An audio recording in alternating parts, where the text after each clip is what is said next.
Hello दोस्तों। तो आज हम लोग डिस्कस करने वाले हैं ऐसे मोस्ट टाइम पे टॉपिक्स जो कि कंक्रीट टेक्नोलॉजी में सभी तरह के एग्जामिनेशन में पूछे जाने की शक्यता है। और उसमें आप सभी तरीके का टॉपिक का रिवीजन जो है इसमें हो जाएगा। और कंक्रीट टेक्नोलॉजी में जो भी इम्पोर्टेंट टॉपिक्स है वो सारे इनमें कवर हो जाएंगे, ताकि आपको एग्जाम में पूछे जाने वाले सवाल को टैकल करने में हेल्प मिले।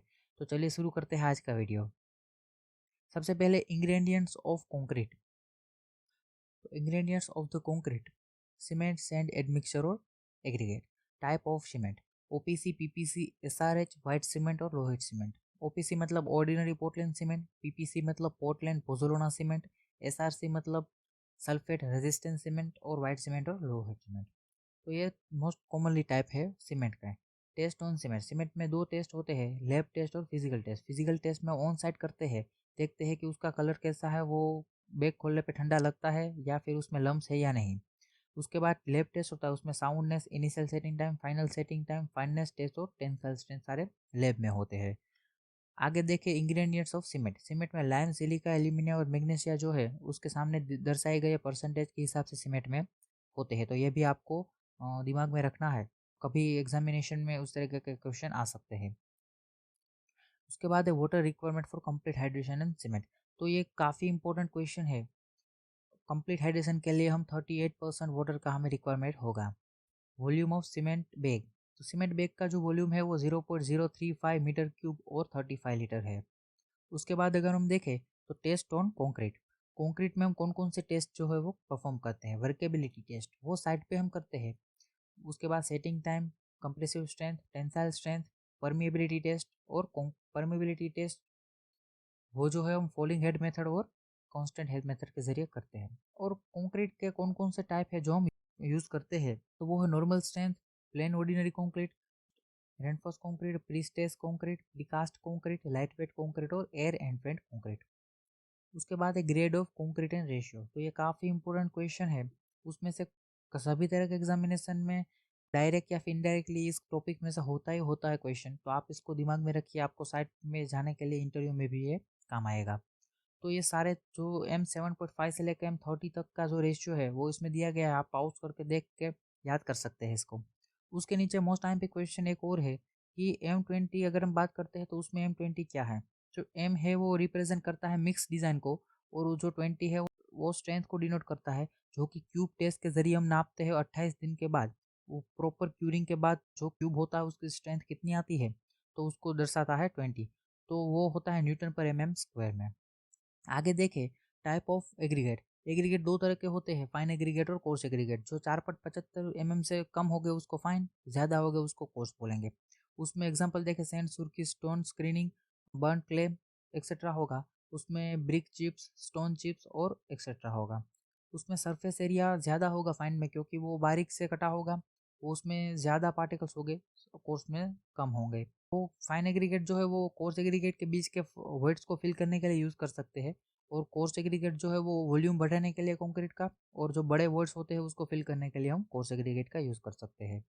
उसके बाद है strength of aggregate. Aggregate strength के लिए 3 टेस्ट जो मेनली यूज़ करते हैं हम, वो है क्रशिंग टेस्ट, एब्रेशन टेस्ट और इम्पैक्ट टेस्ट। और उसका आईएस कोड भी काफ़ी इंपॉर्टेंट है, वो उसका नंबर है 383/2016। तो ये भी आपको याद रखना है। और फाइननेस मॉड्यूलस ज़्यादातर एग्जामिनेशन में आता है सैंड का। तो फाइननेस मॉड्यूलस जो है सैंड का वो इस तरीके से है, फाइन, मीडियम और कोर्स। तो उस तरीके के सैंड के हिसाब से फाइन सैंड है उसका नॉर्मली 2.6 रहता है, और मीडियम सेंट का है जो 2.6 टू 2.9, कोर्स सेंट का है जो 2.9 टू 3.2। उसके बाद फ्लेकीनेस और elongation index should not be more than 15%। तो ये भी इंपॉर्टेंट क्वेश्चन है, वो 15% से ज़्यादा बढ़ना नहीं चाहिए। उसके बाद है water cement ratio is normally between. Water cement ratio जो है वो 0.4 टू 0.5 के बीच लाई करता है। आपके डिज़ाइन के हिसाब से आपको उसको पिक करना होता है। उसके बाद आता है Poisson's ratio of concrete. Poisson's ratio जो है वो 0.15 से 0.20 के बीच में लाई करता है कंक्रीट के बारे में। और उसके नीचे अगर हम देखें तो स्पेसिफिक ग्रेविटी जो सीमेंट की है वो 3.15, फाइन एग्रीगेट की है वो 2.68, कोर्स एग्रीगेट की है 2.65 और वाटर की है 1। तो स्पेसिफिक ग्रेविटी की वैल्यू भी एग्जामिनेशन में पूछी जाती है, तो ये भी आपको याद रखनी होगी। उसके बाद है form work removal of concrete. तो IS 456 में ये पूरा टेबल दिया गया है, आप इसको पॉज करके भी उसको पूरा पढ़ सकते हैं और इसके ज़रिए आप जवाब दे सकते हैं। उसके बाद है बॉक्स कंपाउंड, ये काफ़ी इंपॉर्टेंट क्वेश्चन है। उसमें 4 कंपाउंड्स है बॉक्स के, try calcium silicate, die calcium silicate, try calcium aluminate और टेट्रा कैल्शियम एल्यूमिनोफेरिट।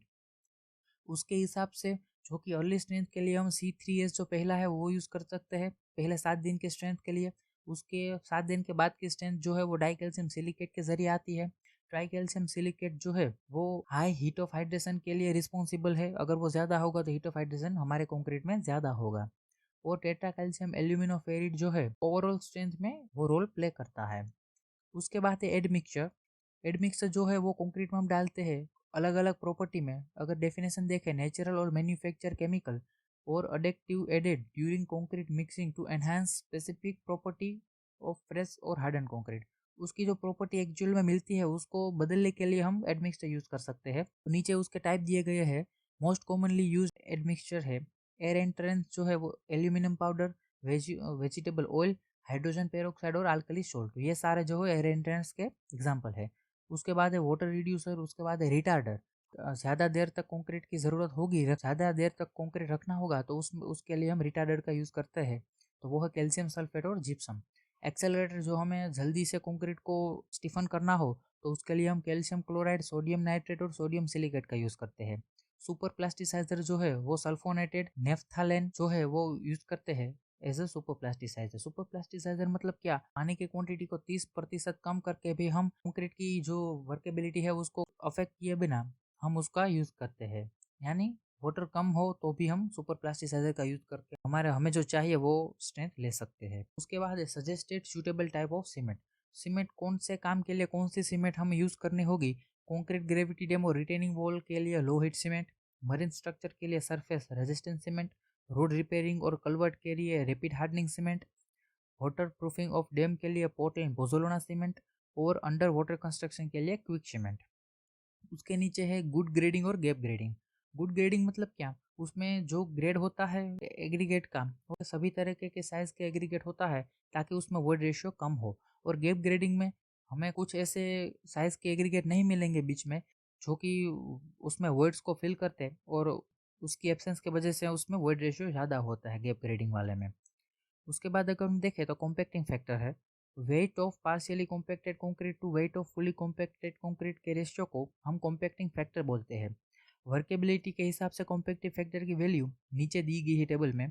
वेरी लो हो तो 0.78, वर्केबिलिटी लो हो तो 0.85, मीडियम हो तो 0.92, हाई हो तो 0.95। आगे हम देखें तो 15 बाय 15 बाय 15 सेंटीमीटर का जो क्यूब होता है वो स्टैंडर्ड स्ट्रेंथ के लिए हम यूज़ करते हैं इंडस्ट्री में। और कहीं कहीं जगह पे 10 बाय 10 बाय 10 का भी यूज़ करते हैं, तो उसमें जो मिलने वाली स्ट्रेंथ है वो एक्चुअल में 10% कम होगी जो कि हम स्टैंडर्ड साइज से हमें मिलती है। और अगर हम सिलेंडर की बात करें जो कि 15 सेंटीमीटर डायामीटर और 30 सेंटीमीटर हाइट में होता है, उसकी स्ट्रेंथ जो है वो 20% ज़्यादा होगी हमारे 15 बाय 15 बाय 15 से। तो ये भी आपको दिमाग में रखना है। उसके बाद आता है ग्राउटिंग। ग्राउटिंग मतलब क्या, कहीं पे भी दरार हो गई तो वहाँ पे हम सीमेंट और सैंड का जो स्लरी होती है उसका यूज़ करते हैं हम ग्राउटिंग, यानी फिल करते हैं उस क्रैक को, उससे हम बोलते हैं ग्राउटिंग।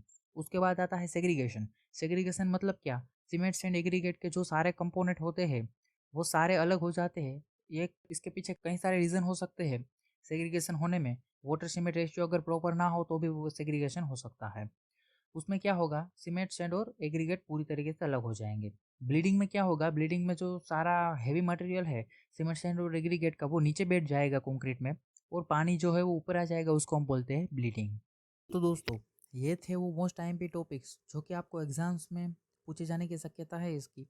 तो आप अगर इसको प्रिपेयर करके जाते हैं, उसके अलावा भी कई सारे हैं मेरे हिसाब से। इसको अगर आपने ये सारे देख लिए तो आप कई सारे ऐसे क्वेश्चन हैं जिसको इजीली टैकल कर सकते हैं। और अगर आप बोलेंगे, अगर आप कमेंट करेंगे तो मैं इस पे और एक वीडियो लाऊंगा जो कि इसमें इलाबोरेटेडली कई सारे ऐसे टॉपिक्स डीप में एक्सप्लेन किए होंगे। तो अगर आपको चाहिए तो आप कमेंट करके बता सकते हैं। तो अगर आपने कंक्रीट टेक्नोलॉजी के बारे में हमारा पहले वाला वीडियो जो है वो नहीं देखा है MCQS का, तो वो भी आप देख सकते हैं। मैंने लिंक डिस्क्रिप्शन में दे दी है और आई बटन में भी दे दूंगा। और हमने अभी तक कंक्रीट टेक्नोलॉजी और इरिगेशन इंजीनियरिंग के बारे में 100 ऐसे एमसीक्यूएस के बारे में डिस्कस किया है, जो कि आपको कई सारे गवर्नमेंट एग्जामिनेशन में पूछे गए हैं और आपके आने वाले एग्जामिनेशन में भी इम्पोर्टेंट है। तो आपने अगर उसे चेक नहीं किया तो उसकी लिंक भी डिस्क्रिप्शन में है। तो चलिए मिलते हैं नेक्स्ट वीडियो में, तब तक के लिए बाय।